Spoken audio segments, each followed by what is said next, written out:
स्वागत है भाई आप सभी का अपने YouTube चैनल ठकुरराज स्टडीज़ पर। मैं राजा चौधरी स्वागत करता हूं आप सभी का।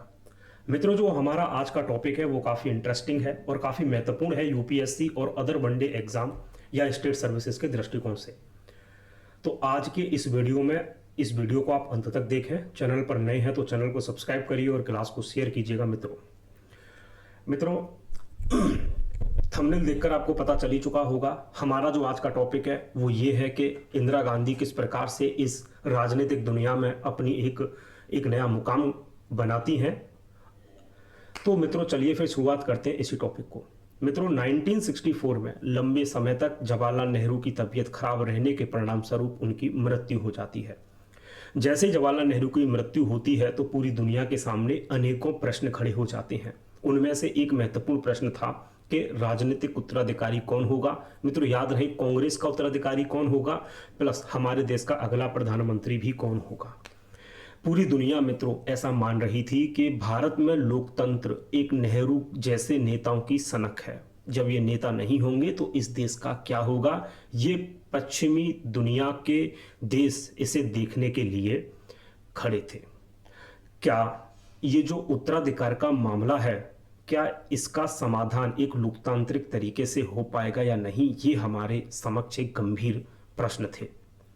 मित्रों हमें ये भी याद रखना होगा कि जो हमारे पड़ोसी देश थे उनके अंतर्गत कहीं ना कहीं शासन के अंदर सेना की भूमिका बढ़ रही थी।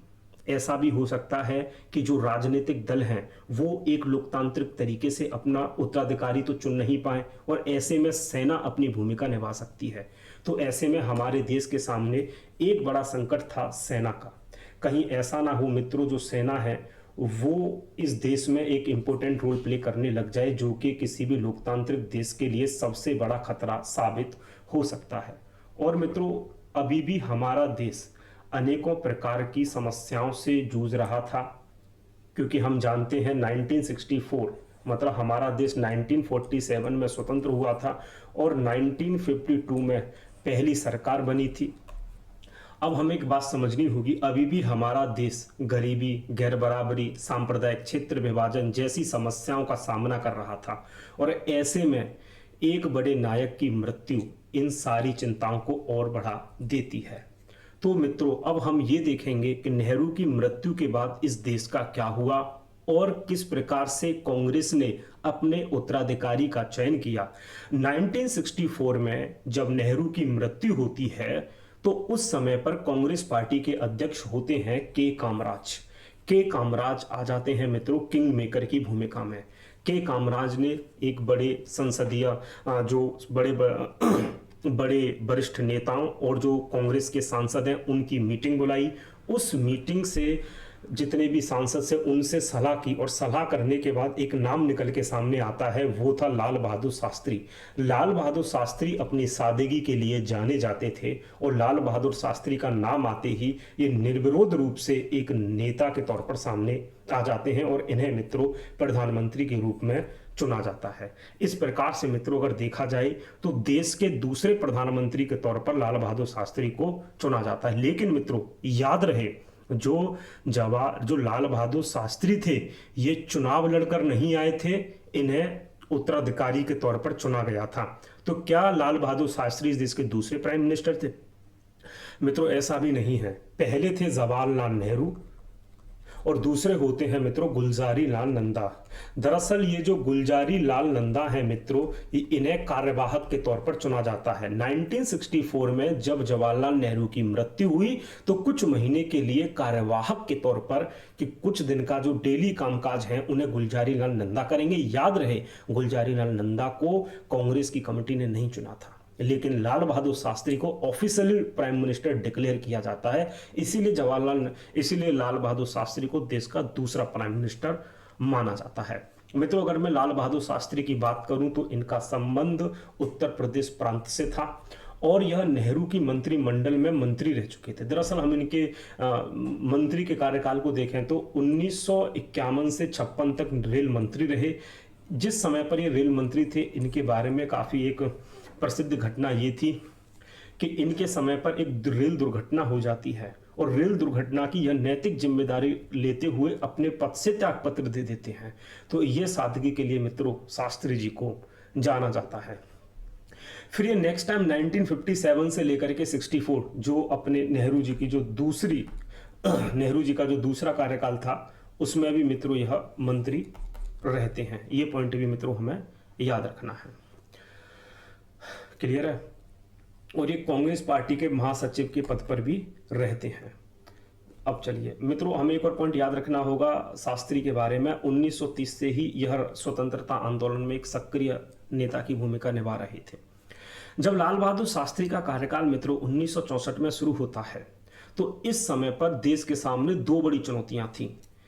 एक बड़ी चुनौती ये होती है, हम जानते हैं कि हमारा देश कृषि प्रधान देश है और उस समय पर तो और ज़्यादा था, तो मानसून के ऊपर ज़्यादा निर्भर करता है। तो मानसून की असफलता के कारण देश में सूखे की स्थिति पैदा हो जाती है, जिसके कारण देश में खाद्यान्न की कमी हो जाती है और लोगों के पास खाने को इतने संसाधन नहीं बचे थे। और इस समय पर हम जानते हैं मित्रों कि चीन से एक युद्ध हुआ था हमारा। उस युद्ध की आर्थिक कठिनाइयों से अभी देश जूझ ही रहा था कि इतने में मानसून की असफलता के कारण सूखे की स्थिति इस आर्थिक संकट को और अधिक बढ़ा देती है। और दूसरी घटना मित्रों पाकिस्तान से युद्ध का होना। 1965 में पाकिस्तान से युद्ध। दरअसल पाकिस्तान को ऐसा लग रहा था कि अब नेहरू की मृत्यु हो चुकी है, तो अब शास्त्री उतने मजबूत नेता नहीं रहे हैं, तो चलो अब कहीं ना कहीं भारत पर हमला किया जाए, कश्मीर को लिया जाए। तो मित्रों शास्त्री जी ने इन दोनों समस्याओं का समाधान किया। इस समस्याओं के समाधान के तौर पर हम एक स्लोगन को देख सकते हैं, जय जवान जय किसान। जय जवान का मतलब जो पाकिस्तान से युद्ध हुआ था, जो जवानों की जो भूमिका थी उसको लेकर के जय जवान, और जो खाद्य संकट था उसके लिए किसानों को प्रोत्साहन देने के लिए जय किसान का नारा शास्त्री जी ने दिया था। तो जय जवान जय किसान का जो नारा है, इसके अंदर उस समय के अंतर्गत देश में विद्यमान चुनौतियों को देखा जा सकता है। मित्रों जब हमारा पाकिस्तान से युद्ध खत्म हुआ तो ताशकंद के अंदर दोनों देश के राजनायक जाते हैं। ताशकंद उस समय रसिया का पार्ट था, और लेकिन वर्तमान समय में ताशकंद उज्बेकिस्तान की राजधानी है। तो उस समय पर दोनों राजनायक ताशकंद पहुंचते हैं एक समझौते पर हस्ताक्षर करने के लिए 10 जनवरी 1966 को। और जो पाकिस्तान के जो राष्ट्रपति थे वो थे मोहम्मद अयूब खान। मित्रों इसी समय पर किसी कारण से शास्त्री जी की मृत्यु हो जाती है, अचानक मृत्यु होती है। अब मित्रों ये मृत्यु कैसे हुई, ये आज भी एक बड़ा रहस्य बना हुआ है। इसे लेकर के गूगल पर काफ़ी थ्योरीज दी जाती हैं और इसको लेकर के मूवी भी बनाई जा चुकी है, लेकिन ये एक रहस्य है, इस पर चर्चा हम नहीं करेंगे। अब यहाँ पर मित्रों लाल बहादुर शास्त्री की मृत्यु हुई। अब लाल बहादुर शास्त्री की जैसे ही मृत्यु हुई, फिर कांग्रेस के अंदर उत्तराधिकार का जो मुद्दा था जिसे अभी सुलझाया गया था, फिर सामने आ जाता है। मित्रों हमें एक बात समझनी होगी, अभी जो कांग्रेस है एक ऐसा दल है जो अनेकों प्रकार की विचारधाराओं को एक मंच देता है, और इसका नेतृत्व कर रहे थे नेहरू जी, और नेहरू जी के बाद इसका नेतृत्व शास्त्री जी ने किया। आगे देखते हैं अनेकों प्रकार की विचारधाराओं वाले दल का क्या होता है। मित्रों शास्त्री की मृत्यु होने के बाद में दो बड़े नेता आमने सामने आते हैं उत्तराधिकार के लिए। एक है मित्रों मोरारजी देसाई, या मोरारजी देसाई को देख रहे हैं। मित्रों इनकी खास बात ये थी कि ये बम्बई, उस समय पर बम्बई हुआ करता था, आज मुंबई एक शहर है, अब महाराष्ट्र और गुजरात बन चुका है बम्बई प्रांत में से। ये पॉइंट याद रखिए, बम्बई प्रांत आगे चल करके गुजरात और मित्रों दूसरा महाराष्ट्र के रूप में बन जाता है। तो बम्बई प्रांत दो भागों में विभाजित हुआ, गुजरात और महाराष्ट्र। आज जो हम देखते हैं मुंबई, वो एक शहर है, देश की एक आर्थिक राजधानी भी इसे कहा जाता है। ठीक है मित्रों, तो बम्बई अलग है, मुंबई अलग है, याद रखिए। यहाँ पर गलती से मुंबई लिख गया है, उसे करेक्ट कर लीजिएगा, ये बम्बई होगा यहाँ पर। मित्रों यह बम्बई प्रांत के सीएम रह चुके थे और साथ ही केंद्रीय मंत्रिमंडल में मंत्री भी रह चुके थे। इंदिरा गांधी को मित्रों जवाहरलाल नेहरू की विरासत प्राप्त थी, उनकी बेटी थी ये, और ये कांग्रेस की अध्यक्ष भी रह चुकी थी और शास्त्री के मंत्रिमंडल में सूचना मंत्री भी रह चुकी थी। अब मुकाबला इन दोनों के बीच में होना था। अब मित्रों ये तय करने वाले थे कौन, ये तय करेगी अब कांग्रेस तय करेगी। मित्रों, कांग्रेस के अंदर जो बड़े नेताओं का समूह था वो ये चाहता था कि हम इंदिरा गांधी को सपोर्ट करते हैं। तो भाई इसने ऐसा मन क्यों बनाया, इसके पीछे थ्योरी दी जाती है कि जो कांग्रेस के जो वरिष्ठ नेता थे वो इंदिरा गांधी को इसलिए समर्थन दे रहे थे क्योंकि इंदिरा गांधी को प्रशासनिक और राजनीतिक मामलों में अनुभव नहीं है और वह कहीं ना कहीं प्रशासनिक दिशा निर्देशों के लिए वह हम पर निर्भर रहेंगी। तो कांग्रेस में बड़े नेताओं का समूह ऐसा सोच रहा था इंदिरा गांधी को बनाने के पीछे। लेकिन वही दूसरी तरफ बात करूं मैं, मोरारजी देसाई तो काफी अनुभवी नेता थे, काफी सुलझे हुए नेता थे। उनसे बड़ा जो नेताओं का समूह है वो कहीं ना कहीं डर रहा था। तो इसीलिए मित्रों इन नेताओं ने इंदिरा गांधी को लाइटली लेकर के इंदिरा गांधी को समर्थन दिया। लेकिन फिर भी समर्थन देने के बाद भी इंदिरा गांधी के नाम पर सर्वसम्मति कायम नहीं हो पाती है। इसीलिए मित्रों सांसदों एक गुप्त मतदान किया जाता है सांसदों के माध्यम से और उस गुप्त मतदान के अंदर इंदिरा गांधी मोरारजी देसाई को 2/3 से भी अधिक मतों से हरा देती हैं और मित्रों इंदिरा गांधी को चुना जाता है अगला उत्तराधिकारी। याद रहे 1966 में चुना जाता है, यह पॉइंट याद रखना है। इंदिरा गांधी को 1966 में कांग्रेस का उत्तराधिकारी चुना जाता है, गुप्त मतदान के माध्यम से चुना जाता है और कांग्रेस के अंदर जो बड़े नेता थे उनके समर्थन से उन्हें चुना जाता है। याद रहे फिर 1966 में। क्लियर। अब चलिए नेक्स्ट। 1966 में इंदिरा गांधी को चुना गया। अब नेक्स्ट जो चुनाव होना था मित्रों, देश के अंदर जो चौथा आम चुनाव होना था वो होना था 1967 में। 1967 में इंदिरा गांधी को 1966 में चुना गया। ऐसा माना जा रहा था कि इंदिरा गांधी एक अनुभवहीन नेता है और ऐसे में इनको एक बड़ी जिम्मेदारी मिलती है कि 1967 के चुनाव का नेतृत्व करने की। याद रहे 1967 का जो इलेक्शन है यह पहली बार है जब कांग्रेस पार्टी बिना नेहरू के नेतृत्व के अपने मतदाताओं का सामना करने जा रही थी। यह बड़ी बात है मित्रों अपने आप में। और मित्रों ऐसे में इंदिरा गांधी को तो अनुभवी नेता ही नहीं माना जा रहा था और इस समय देश बड़े संकटों से जूझ रहा था। हम जानते हैं अभी पूरे संकटों का तो समाधान हो ही नहीं पाया था। 1900 वो जो मित्रों चाइना से युद्ध हुआ, 65 में पाकिस्तान से युद्ध हुआ, इनसे जन्मी आर्थिक जन कठिनाइयों का देश सामना कर रहा था।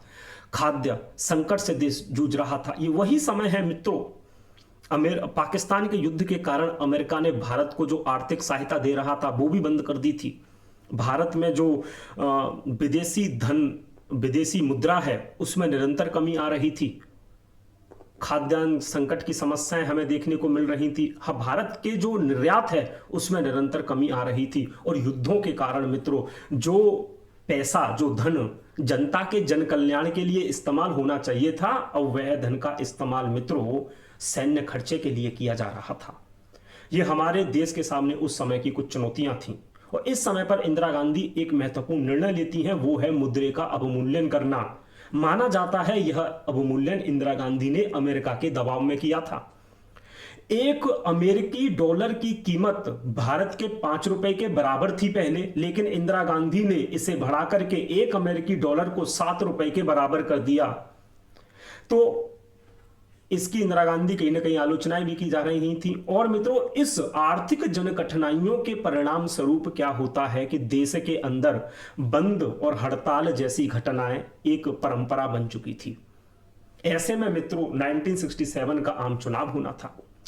हमें यहां एक और पॉइंट समझना होगा मित्रों, साम्यवादी खेमा क्या कर रहा था।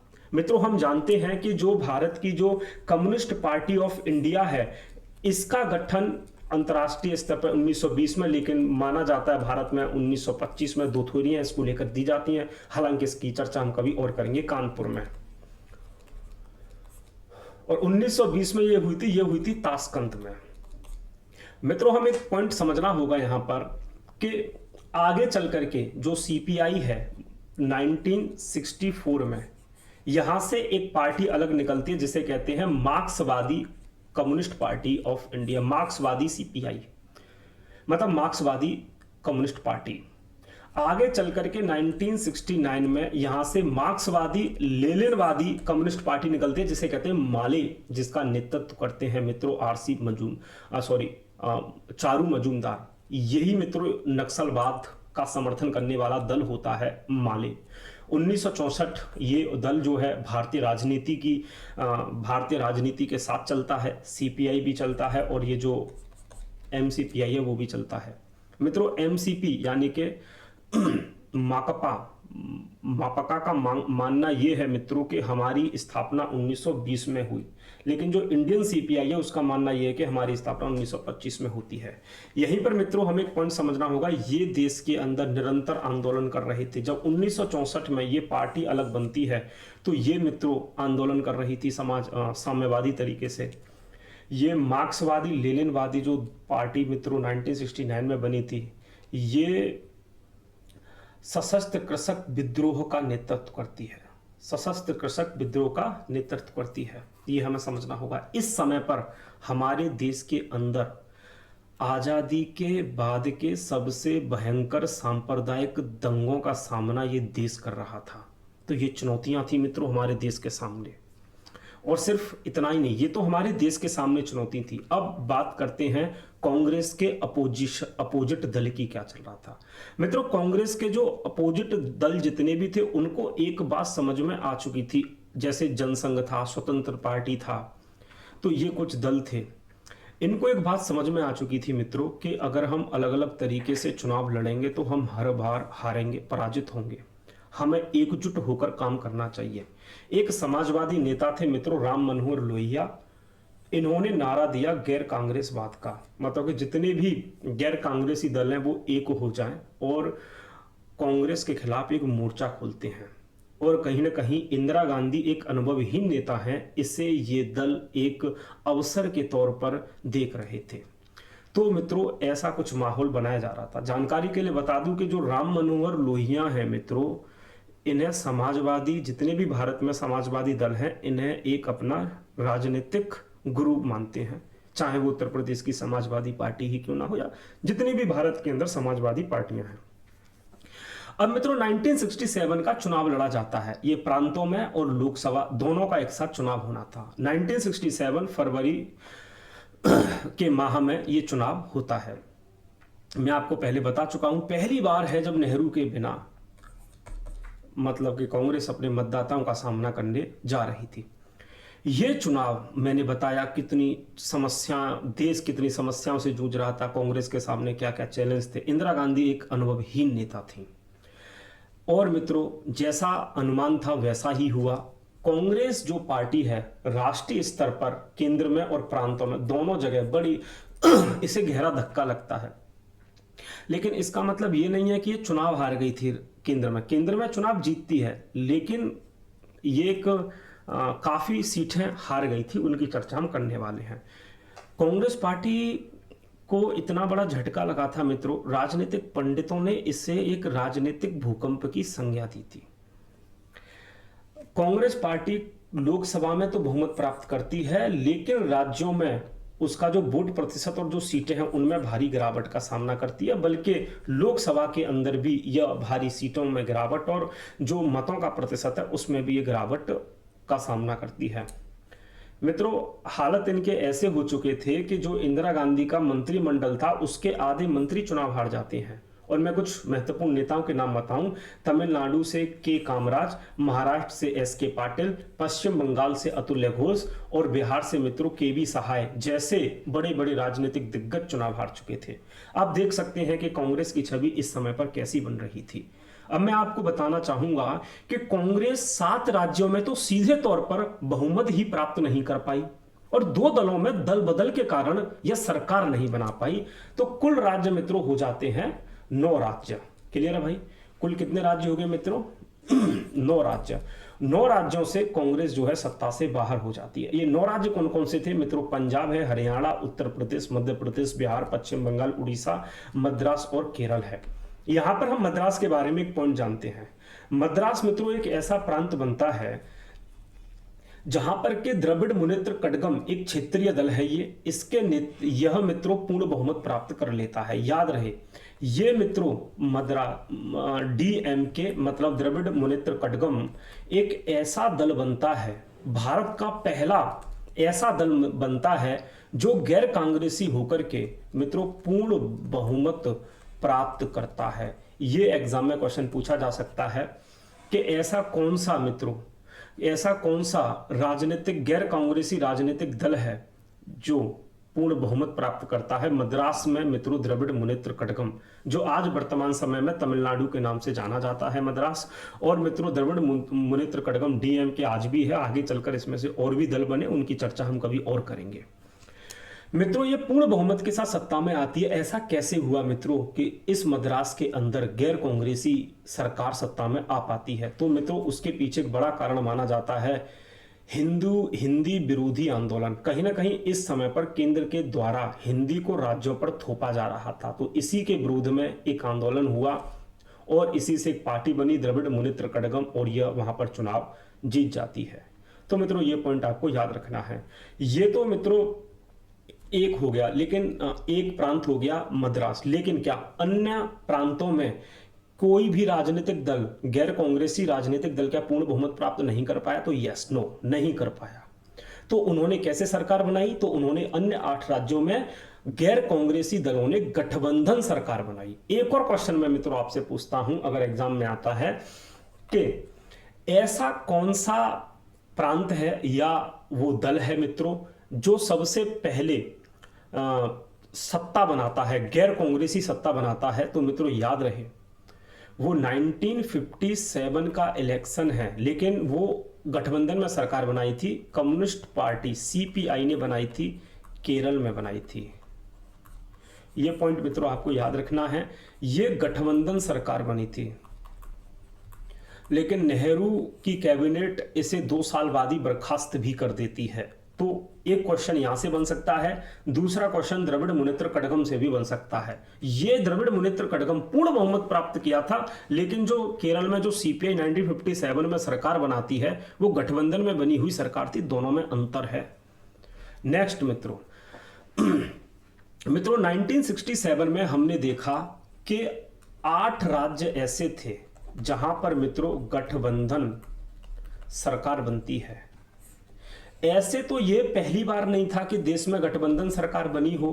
केरल में भी गठबंधन सरकार 1957 में बन चुकी थी, लेकिन यहां से एक परंपरा सी शुरू हो गई। 1967 से हमें किसी न किसी प्रांत में गठबंधन सरकारें या केंद्र में गठबंधन सरकारें देखने को मिली। वो हम आगे देखेंगे कैसे देखने को मिली। गठबंधन सरकारों में क्या होता है मित्रों कि विपरीत विचारधारा वाले दल एक मंच पर आते हैं और मिलकर के सरकार बनाते हैं। अब कैसे बनाते हैं, मैं बिहार का उदाहरण देता हूं। बिहार में 2 समाजवादी पार्टियां थी, एसएसपी और एक थी पीएसपी। इन दोनों ने मिलकर सरकार बनाई। और मित्रों याद रहे सीपीआई एक लेफ्टिस्ट पार्टी है, जनसंघ भारतीय जनसंघ एक राइटिस्ट पार्टी है। अब मित्रों ये तो बड़ी ही बात है, क्योंकि सीपीआई कंप्लीटली लेफ्ट और जनसंघ तो कंप्लीटली राइट है। और जो बीजेपी है वर्तमान समय में वो कहीं ना कहीं जनसंघ की विचारधारा का पालन करती है काफी हद तक, क्योंकि जो बीजेपी आपने देखा होगा, बीजेपी जिन नेताओं को पूजती है वो कहीं ना कहीं जनसंघ के संस्थापक ही हैं। और ये जो जनसंघ है मित्रों कंप्लीटली राइटिस्ट है, सीपीआई तो कंप्लीटली लेफ्टिस्ट है, लेकिन फिर भी मित्रों ये एक मंच पर आते हैं बिहार में सरकार बनाने के लिए। ये होती है मित्रों गठबंधन सरकार। पंजाब के अंदर भी मित्रों हमें ऐसा ही कुछ देखने को मिलता है। पंजाब में जो दल एक हुए उनको जिस नाम से जाना गया वो है पॉपुलर यूनाइटेड फ्रंट। इनमें मित्रों एक अकाली दल और मास्टर ग्रुप, ये पंजाब के अंदर एक दूसरे का अपोजिट ग्रुप, अपोजिट पार्टी हैं। और यहां पर भी आप देखिए सीपीआई और सीपीआई मतलब मार्क्सवादी जो अलग हुई थी सीपीआई में से, वो दोनों एक हुई। और मित्रों रिपब्लिकन पार्टी और भारतीय जनसंघ ये एक होकर के सरकार का गठन करती हैं। अकाली दल और जनसंघ ये विचारधारा में विरोधी थे काफी हद तक, क्योंकि अकाली दल कहीं ना कहीं काफी हद तक स्वायत्तता की मांग करता था। तो ये मित्रों कहीं ना कहीं गठबंधन की शुरुआत हमें यहां से देखने को मिलती है। अब मित्रों हम बात करते हैं 1967 का चुनाव हुआ है, इंदिरा गांधी के नाम पर चुनाव हुआ है। कांग्रेस सत्ता में आती है और लेकिन कांग्रेस काफी उसको हानि हुई थी। अब दूसरे दलों के अंदर यह बात जा चुकी थी कि भाई कांग्रेस को भी हराया जा सकता है। ठीक वैसे ही मित्रों 2024 के इलेक्शन में नरेंद्र मोदी के तौर पर जा चुकी है। अब बीजेपी को पूर्ण बहुमत प्राप्त नहीं हुआ। जो आप देख रहे हैं जो विपक्षी दल थे वो अलग ही उत्साहित थे कि मोदी को भी हराया जा सकता है।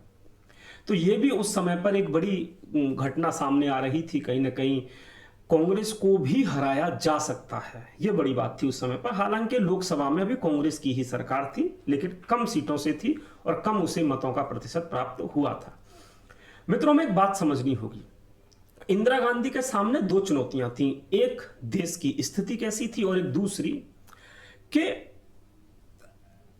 इंदिरा गांधी को अपनी स्थिति को मजबूत करना था पार्टी के अंदर, दूसरा इंदिरा गांधी को इस देश में कांग्रेस पार्टी को मजबूत करना था। दोहरी चुनौतियों का सामना इंदिरा गांधी कर रही थी।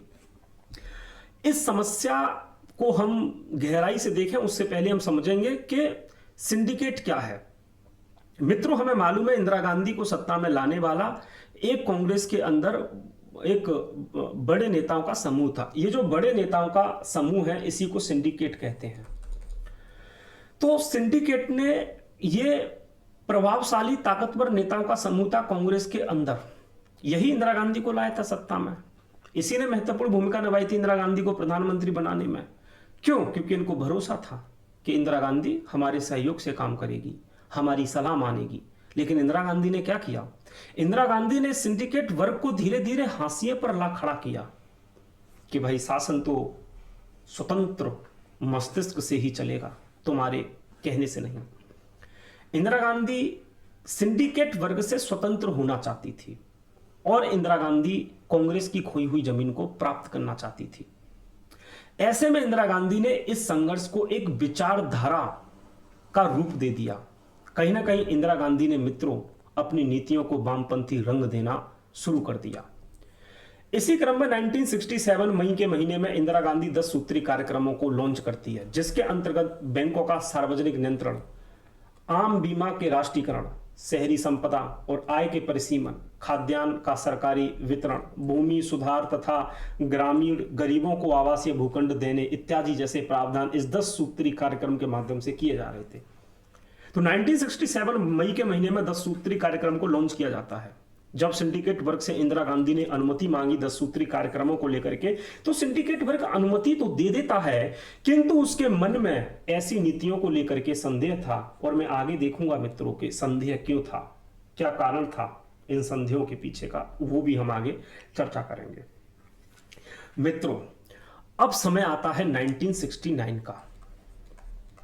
1969 में तत्कालीन राष्ट्रपति जाकिर हुसैन की मित्रों मृत्यु हो जाती है और जाकिर हुसैन की मृत्यु होने के परिणाम स्वरूप मित्रों राष्ट्रपति का पद खाली हो जाता है। अब मित्रों क्या होता है, इंदिरा गांधी और सिंडिकेट दोनों एक दूसरे के आमने सामने आ जाते हैं। क्यों आते हैं भाई आमने सामने? क्योंकि सिंडिकेट ने एक ऐसे व्यक्ति को राष्ट्रपति का उम्मीदवार के लिए नियुक्त कर दिया मित्रों, खड़ा कर दिया मित्रों, इंदिरा गांधी की जिससे अनबन थी, इंदिरा गांधी की जिससे बनती नहीं थी, जिसे लेकर इंदिरा गांधी की असहमति थी। अब मित्रों किसे खड़ा किया? मित्रों उस समय के तत्कालीन लोकसभा अध्यक्ष मित्रों एन संजीव रेड्डी, ये इंदिरा गांधी का एक प्रकार से विरोधी था। कहीं ना कहीं इंदिरा गांधी इस बात से नाराज हो गई। मित्रों इंदिरा गांधी भी अब कहीं ना कहीं खुलकर सामने आ ही गई कि अब कहीं ना कहीं ताकत को आजमा ही लिया जाए।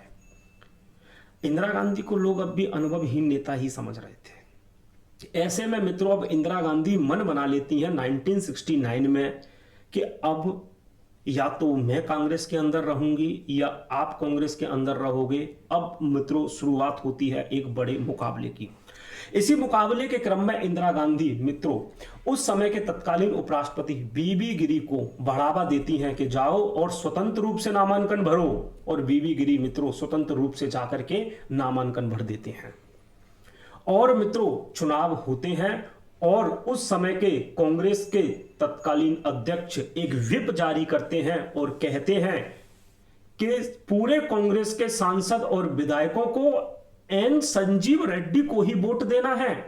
इंदिरा गांधी कहती हैं कि प्रत्येक सांसद और विधायक मत देने के लिए पूर्णतः स्वतंत्र है, वह अपनी अंतर आत्मा की आवाज सुने। इस स्टेटमेंट का मतलब यह था कि आप बीबी गिरी को वोट दें। मित्रों, इंदिरा गांधी खुलकर नहीं कह सकती थी क्योंकि व्हिप जारी हो चुका था। अगर व्हिप के खिलाफ इंदिरा गांधी जाती तो इंदिरा गांधी को कांग्रेस पार्टी से बाहर निकाल दिया जाता। तो इंदिरा गांधी ने कहा था कि आप अपनी अंतरात्मा की आवाज सुने। ऐसे में विधायक और सांसद समझ चुके थे कि इंदिरा गांधी किधर इशारा कर रही है, वो बीबी गिरी की तरफ कर रही हैं। तो मित्रों, यहां पर बड़ा चौंकाने वाला फैसला आता है और मित्रों, बीबी गिरी चुनाव जीत जाते हैं। यह बड़ी घटना मित्रों इस समय पर होती है। सिंडिकेट वर्ग का उम्मीदवार राष्ट्रपति चुनाव में हार जाता है। इंदिरा गांधी ने कांग्रेस के अंदर अपनी मजबूती का पहला प्रमाण 1969 राष्ट्रपति के चुनाव में सिंडिकेट वर्ग को दे दिया। और सिंडिकेट वर्ग और भी नाराज था। इंदिरा गांधी निरंतर कह रही थी कि जो प्रीवी पर्स है उसे हम समाप्त करेंगे। प्रीवी पर्स क्या है मित्रों? जो राजा महाराजाओं ने अपनी संपत्ति देश को दी थी। जैसे हम आमेर के किले को देखें तो आमेर के किले के राजा ने अपनी संपत्ति दी, तो इनके जो रियासतें थी उनका विलय भारत में हुआ था, बदले में उनको एक निर्धारित रकम अदा की जाती थी। इंदिरा गांधी कह रही थी इसे हम समाप्त करेंगे। लेकिन मित्रों, कांग्रेस के अंदर जो बड़े प्रभावशाली लोग थे, कहीं ना कहीं उसमें राजा महाराजा भी शामिल थे, तो वो प्रीवी पर्स के खिलाफ थे। जो सिंडिकेट वर्ग खिलाफ था कि प्रीवी पर्स समाप्त नहीं होना चाहिए। इंदिरा गांधी कह रही थी कि हम तो इसे समाप्त करेंगे। और इस समय पर इंदिरा गांधी के सबसे बड़े अपोनेंट थे मोरारजी देसाई, जो कि इस समय उप प्रधानमंत्री थे और वित्त मंत्री भी थे। उनकी तो हमेशा अनबन रहती थी इंदिरा गांधी से। तो ये चैलेंज थे इंदिरा गांधी और सिंडिकेट दोनों में कहीं ना कहीं विरोध होता है। और जो इंदिरा गांधी की वामपंथी नीतियां थी उनको लेकर भी सिंडिकेट वर्ग काफी चिंतित था। अब मित्रों, वो समय आता है जब सिंडिकेट वर्ग और इंदिरा गांधी दोनों ही अपनी राह अलग करते हैं। 1969 नवंबर के महीने तक सिंडिकेट वर्ग की अगुवाई वाली कांग्रेस खेमे को कांग्रेस ऑर्गेनाइजेशन कहा गया, मतलब कि उसे कांग्रेस ओ कहा गया। सिंडिकेट वर्ग की कांग्रेस को मित्रों कहा जाता है कांग्रेस ऑर्गेनाइजेशन, मतलब कांग्रेस ओ। इंदिरा गांधी की अगुवाई वाली कांग्रेस खेमे को कहा जाता है कांग्रेस रिक्विजनिस्ट, मतलब कांग्रेस आर। इंदिरा गांधी की कांग्रेस आर और सिंडिकेट खेमे की कांग्रेस ओ। अब मित्रों, यहां से क्या होता है, जो ओ है इसको तो कहा गया पुरानी कांग्रेस और आर को कहा गया मित्रों नई कांग्रेस। क्लियर है मित्रों? नई कांग्रेस, पुरानी कांग्रेस। अब इंदिरा गांधी ने इस कांग्रेस की टूट को विचारधाराओं की लड़ाई के रूप में लोगों के सामने रख दिया। उन्होंने कहा कि यह समाजवादी और पुरातन पंथियों के बीच की लड़ाई है। इंदिरा गांधी ने कहा देखो भाई, मैं क्या कर रही हूं, मैं 20 सूत्री कार्यक्रम को लागू कर रही हूं, मैं प्रीवी पर्स को समाप्त करने की बात कर रही हूं, और मेरा विरोध कौन कर रहा है? पुरातन पंथी मेरे विरोध कर रहे हैं, मैं तो समाजवादी हूं। इंदिरा गांधी ने तो, मैंने आपसे पहले ही कहा था, इंदिरा गांधी ने किस प्रकार से इस संघर्ष को विचारधारा का रूप देने का काम किया। ये जो विचारधारा का जो रूप था वो कहीं ना कहीं समाजवादी पुरातन पंथी के तौर पर इंदिरा गांधी ने प्रस्तुत किया। मित्रों, कहीं ना कहीं इंदिरा गांधी एक मॉडल लेकर चल रही थी, इस देश हमारा कैसा हो, कि बैंकों का राष्ट्रीयकरण होगा, गरीबी हटाओ की बात कर रही थी। ये बातें कहीं ना कहीं लोगों की समझ में आ रही थी। अब बैंकों का राष्ट्रीयकरण और कहीं ना कहीं सार्वजनिक क्षेत्र की तरफ वो बढ़ रही थी, तो जो गरीब वर्ग है वो इंदिरा गांधी को पसंद भी करने लगा था। मित्रों, क्या होता है 1969 में, देखिए मित्रों, 1969 में जब कांग्रेस ओ और कांग्रेस आर के तौर पर कांग्रेस का विभाजन होता है, तो जाहिर सी बात है जो कांग्रेस आर होती है उसके पास सांसद जो है अब पहले की तुलना में कम हो गए। कांग्रेस के पास आर के खेमे में कम आए, तो इंदिरा गांधी क्या सत्ता गिर जाती है? नहीं मित्रों, इंदिरा गांधी क्या करती हैं, डीएमके पार्टी है, डीएमके, अभी अभी हमने चर्चा भी की, डीएमके और सीपीआई, इन दोनों के सहयोग से इंदिरा गांधी मित्रों सत्ता में बनी रहती है। मित्रों, आज सीपीआई का अस्तित्व तो समाप्त हो चुका है, उतना नहीं है, लेकिन पहले ये लगभग दूसरी बड़ी पार्टी के तौर पर इस सीपीआई को देखा जाता था, दूसरी तीसरी पार्टी के तौर पर। जब हमारे देश का पहला आम चुनाव हुआ था तो सीपीआई हमारे देश की दूसरी सबसे बड़ी पार्टी थी लोकसभा के अंदर सीटों को लेकर के। तो सीपीआई का मित्रों इंदिरा गांधी को सपोर्ट प्राप्त हुआ, डीएमके का भी इंदिरा गांधी को सपोर्ट प्राप्त होता है। तो 1969 में पार्टी का विभाजन हुआ था, तो तभी इनका सपोर्ट मिल गया। तभी से इंदिरा गांधी जो समाजवादी जो अपनी नीतियां थी उन पर कायम रहती हैं, उन नीतियों को प्रमोट करती हैं। और सीपीआई का तो पूरे सहयोग वाली बात थी, क्योंकि समाजवादी नीतियों को लागू करना क्योंकि कहीं ना कहीं जो इंदिरा गांधी है वो डीएमके और सीपीआई के नेताओं पर ज्यादा निर्भर हो चुकी थी, क्योंकि ये दोनों नाराज ना हो जाएं इस बात का ध्यान भी इंदिरा गांधी को रखना पड़ता था मित्रों। और कहीं ना कहीं उसके सांसद जो थे वो भी कम थे अपेक्षाकृत। अब मित्रों इंदिरा गांधी मन बनाती हैं, एक साल पहले ही लोकसभा को भंग करने की सिफारिश कर देती हैं 1970 में। इसी क्रम में फरवरी माह 1971 में मित्रों चुनाव होता है, देश का 5वां आम चुनाव। ये चुनाव बड़ा ही महत्वपूर्ण है मित्रों। अब मित्रों 1967 के चुनाव में इंदिरा गांधी कांग्रेस के सिंडिकेट वर्ग के सहयोग से चुनाव में खड़ी होती हैं। इंदिरा गांधी के अपने वजूद से ज्यादा कांग्रेस की साख का सवाल था। लेकिन अब तो मित्रों कांग्रेस जो आर है वो खुद इंदिरा गांधी के नाम के सहारे थी। लोगों को ऐसा लग रहा था कि जो कांग्रेस ओ है वो जीतेगी चुनाव, तो आर कैसे जीत सकती है। इस समय मित्रों मुकाबले में 1971 का जो मुकाबला होता है चुनाव का, 5वां आम चुनाव इसे कहा जाता है। इस समय पर एक थी कांग्रेस आर, इसकी इंदिरा गांधी इसका नेतृत्व कर रही थी। कांग्रेस ओ जो मतलब कांग्रेस का जो सिंडिकेट वर्ग था वो इसका समर्थन कर रहा था। एक मित्रों जो गैर साम्यवादी और गैर कांग्रेसी विपक्षी पार्टियां थी उनका था एक ग्रैंड अलायंस। अब मित्रों यहां पर एक बात समझो, इंदिरा गांधी के पास इस देश को लेकर के एक मॉडल था जो मैं आपको पहले बता चुका हूं। इंदिरा गांधी ने 5वें आम चुनाव में नारा दिया था गरीबी हटाओ का।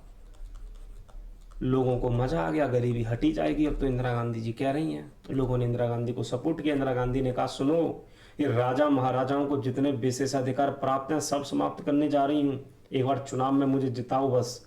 तो लोगों ने कहा बहुत बढ़िया, सार्वजनिक क्षेत्र में कार्य करेंगे और जो आय और अवसर की असमानता है उसे समाप्त करेंगे, सभी के लिए समान चीजें उपलब्ध होंगी। ऐसा कह के इंदिरा गांधी जो गरीब वर्ग है, जो पिछड़ा वर्ग है, उसमें अपनी पकड़ को मजबूत कर लेती हैं। और मित्रों इस चुनाव के परिणामों ने पूरी दुनिया को चौंका दिया, क्योंकि एक वो इंदिरा गांधी जो कभी किसी के सहारे कांग्रेस पार्टी में प्रवेश करती हैं, अब वही इंदिरा गांधी अपने वजूद पर कांग्रेस पार्टी को पुनः खड़ी करती हैं।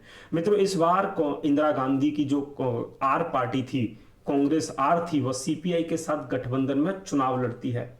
और इस गठबंधन को अब तक के जो पिछले 4 आम चुनाव हुए थे उनको लगा करके अब तक के सबसे ज्यादा वोट प्रतिशत और सबसे ज्यादा सीटें मित्रों प्राप्त होती हैं।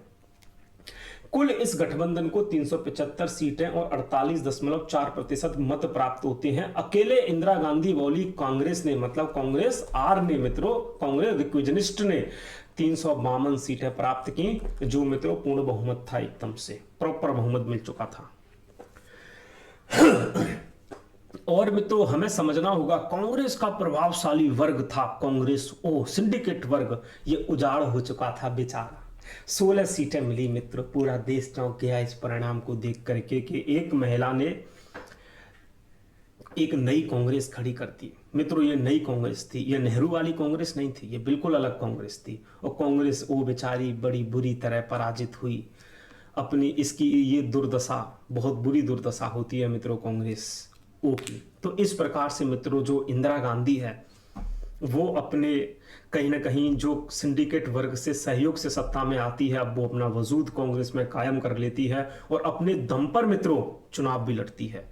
जैसे ही चुनाव खत्म हुआ, एक बड़ी घटना 1971 में पूर्वी पाकिस्तान, जिसे वर्तमान समय में बांग्लादेश के नाम से मित्रों जाना जाता है, वहां पर मित्रों सैन्य संकट खड़ा होता है। और मित्रों इंदिरा गांधी ने अपनी विदेश नीति को पूरी दुनिया के सामने रख दिया। और जो बांग्लादेश है, अब पूर्वी पाकिस्तान, मतलब पाकिस्तान का विभाजन हुआ, पूर्वी पाकिस्तान पाकिस्तान से अलग हो गया और बांग्लादेश के तौर पर सामने आता है। और इस समय पर इंदिरा गांधी के समय पर भारत पाकिस्तान का 1971 का वॉर भी होता है, भारत जिसे जीत जाता है और इंदिरा गांधी की लोकप्रियता और बढ़ जाती है। और जो विपक्षी दल थे वो भी इंदिरा गांधी की तारीफ करने लग जाते हैं। और 1972 का इसी समय विधानसभाओं का चुनाव होता है और कांग्रेस पार्टी जो है मित्रों काफी सफलता इसे राज्य के चुनावों के अंतर्गत देखने को मिलती है।